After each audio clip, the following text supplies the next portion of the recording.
Hello and welcome to Soul Symbols. My name is Shelley and I'd like to welcome you to my channel. Now, my channel Soul Symbols is mostly dedicated to card reading for well-being. But in addition to that, I wanted to do a separate series of videos in honor of Earth Day 2020. The environmentally friendly topics like recycling and finding out what technology is being used to help the planet has always been an interest of mine. And what I decided to do was go ahead and create what I had thought was going to be one video, but of course there's so many things to talk about when you are talking about environmentally friendly topics that I did go ahead and break it up into a series of videos. So this is only for the span of the time in 2020. I might add videos periodically to it, but it's not going to be all the time. But it was just a second hobby that I am very passionate about and that I wanted to share with you. So the last video that we did, I talked about the viability of glass and the way that it's recyclable and the way that it contributes to possible solutions for the future. And what I wanted to talk about today was another really pressing topic, which is reusable cups. I touched on the fact that it is becoming a lot more popular, and I'm very glad that it's becoming acceptable and trendy, that people bring their own utensils, they bring their own cups, because single-use cups are, quite honestly, one of the biggest problems with recycling or with trash production. And in addition, it's something that we can really control. It's something that we can make a positive change with our daily habits.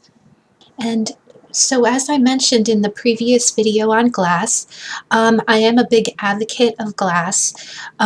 What it is that the material is a little bit controversial, because what happens is plastic containers take about anywhere from 70 years to 450 years to biodegrade, which, and also depending on the type of plastic, you can recycle the plastic anywhere from 7 to 9 times.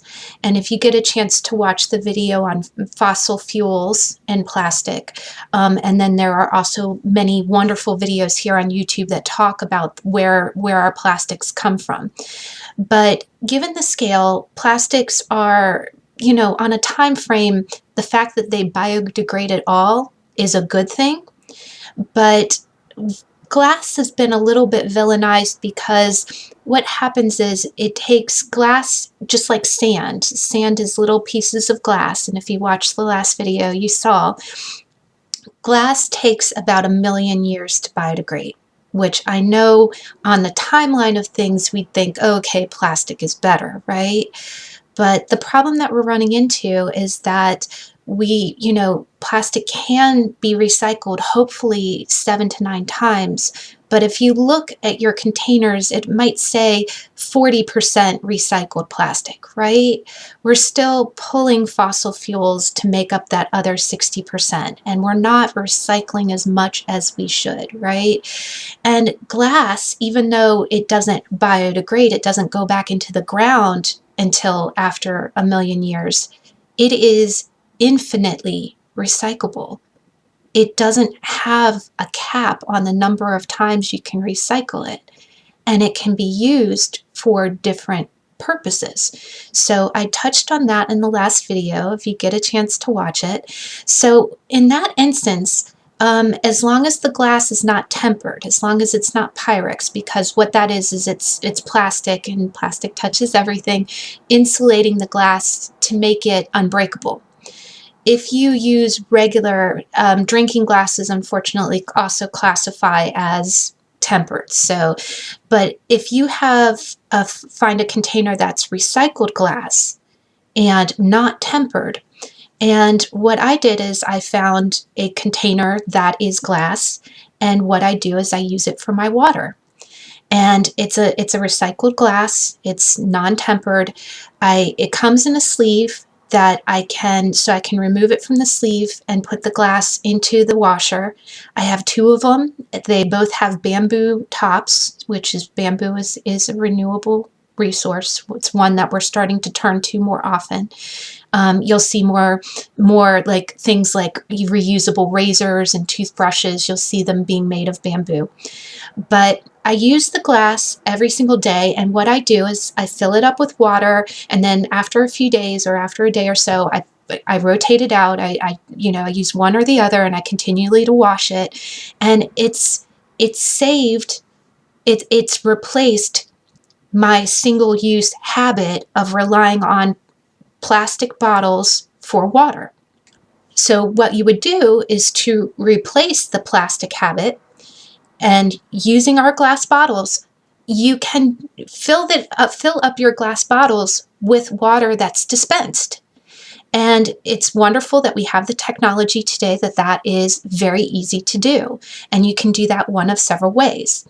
The way that I get my water, where it is not contributing to plastic, is that I live with roommates, and so that the number of people in our household allows us to have enough need to have a water cooler. And the water cooler is filtered water, filtered 12 times for purity. It's delivered in the large plastic containers that are BPA free.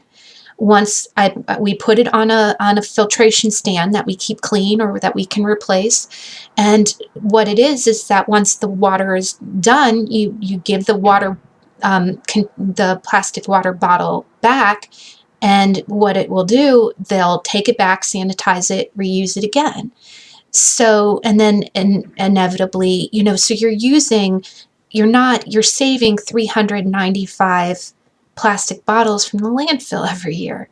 Now, alternatively, if you don't want to, pay a subscription for, a water cooler, there are filtration systems that you can install right on your sink that you can use.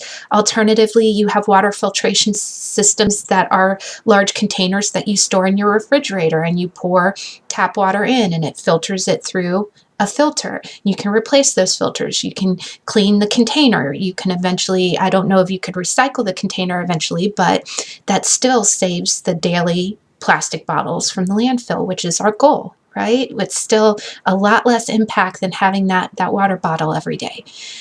Same thing with soda. The fact that you can do soda from a fountain, right? Maybe, again, it's a little bit of a trade-off, because we do need to get more to that dispenser kind of lifestyle. Now, the other big culprit for single-use cups is coffee. And oh my gosh, this is a big one for me.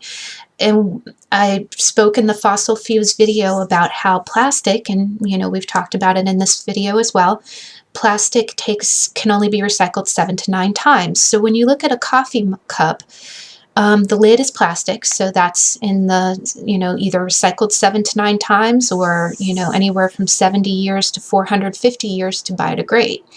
The paper sleeve is very biodegradable. That's probably 2 to 6 months.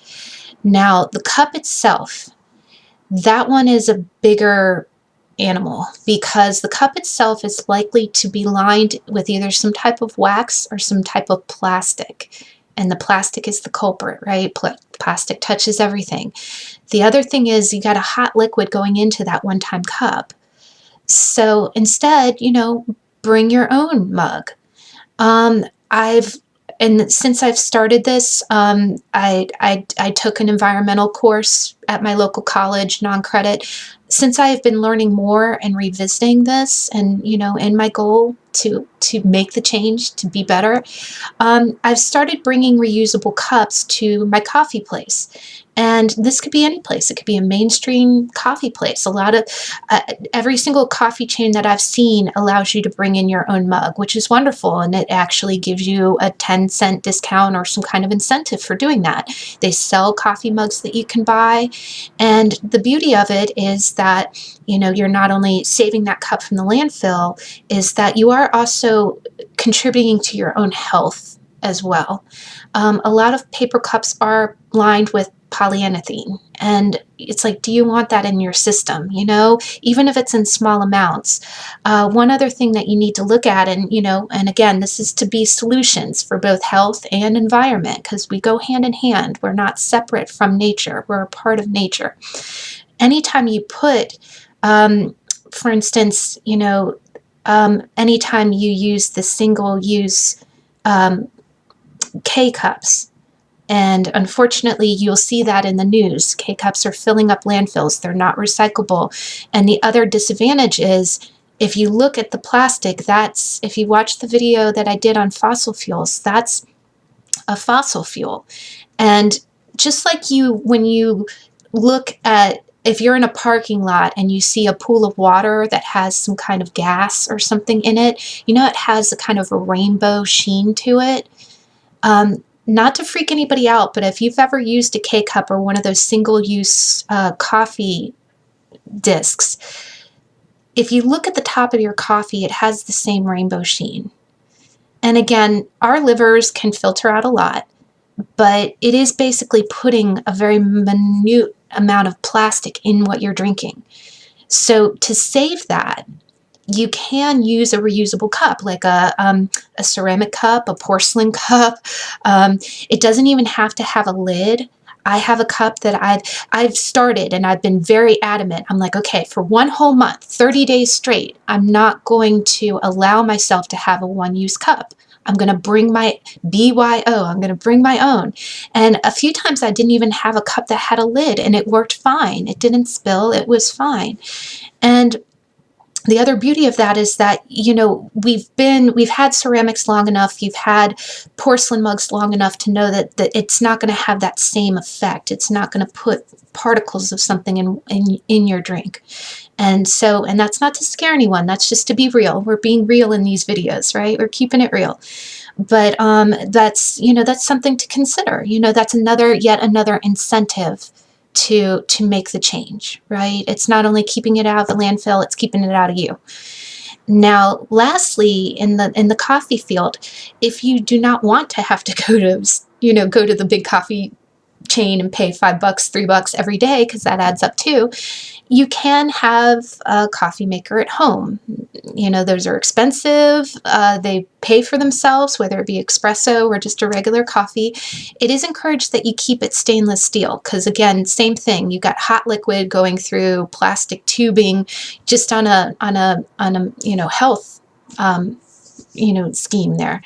Now, alternatively, if you do not want to do, you know, a coffee machine, there are wonderful funnels. There's what they call a pour over, and this is what I use all the time. It's a ceramic funnel, and it's, you know, just like a coffee mug, same material. You put it on top of your coffee cup. You put an unbleached coffee filter inside of it. You know, scoop in your coffee. And then I go over to my water cooler, and it has a hot option. I pour hot water and I pour it over. Or you heat up water on a stove in the microwave and pour it over. And that is the, you know, the funnel is, you know, dishwashable, not putting anything into the landfills. The paper filter, non-bleached, very biodegradable. And if you really wanted to reuse the coffee grounds, flower beds love that. You can try to put it into a compost. You can learn about composting. There's a lot of really wonderful programs out there that will show you how all of that is done. So that really is something that you can do, and that covers the two big ones, right? Water and coffee. Now, to cover a third one, if you are a fan of your favorite alcoholic beverage. Now, you know, a lot of wine bottles are glass. So again, those are recyclable. As long as it's not tempered, you can recycle it. The cork for a lot of wine, cork is a little bit of an over-farmed substance. Natural cork has been kind of overly produced, and where trees have been are now rare, and they do have like a synthetic type of cork that they're using for wine, but you could always look at it and see. I don't know if the corks for the synthetic cork is recyclable. That would be a good question. That might be something I'll look into, because that's another thing we wanted to do. The goal of this series was to ask questions and see what we can do differently, because we're very smart and we're conscientious and we can make these changes, right? So that'll be something I put on my list to figure out. Now, alternatively, if you are more of a beer drinker and not a wine drinker, another really great option that I've seen lately, and I've seen be very successful, is that there's been a wonderful upturn in economy for microbreweries, smaller breweries that are not the mainstream. And the beauty of that is kind of twofold. I do believe that a lot of these changes that we make in our environment also affect the social sphere of how we do things. I've talked about this a little bit, where we've become such a technological world where we're on our phones, and there is such a thing as what we call a third place. And if you look into social psychology, there's a lot of good videos that you can watch about this. And what it is that your home is your first place, because it's where you spend the majority of your time. Your work is your second place, or school. And your third place is where you go, that is not work or home, but is where you go to connect. And social media has become our third place. But in that, there is a lot of detachment. Sometimes I have my own opinions on that. I'm not going to get into them here, but I do think that social interaction is very important. Social media is good too. It's not bad. But I do think that in getting environmentally, I think there's going to be an added benefit of finding solution to environmental problems. And I think this is one of them, is that, I'm not telling everyone to go to the bar. I'm not telling you that. But one of the benefits is, just like with the coffee, I have to get up a little bit earlier. I get more steps in, and I take my coffee cup into my coffee place, and I meet the people there. I'm definitely on a first name basis with all of my coffee people. But it's the same thing if you are a beer drinker. Now, the cool thing, and long story short, sorry, the cool thing is now there is such a thing called a growler.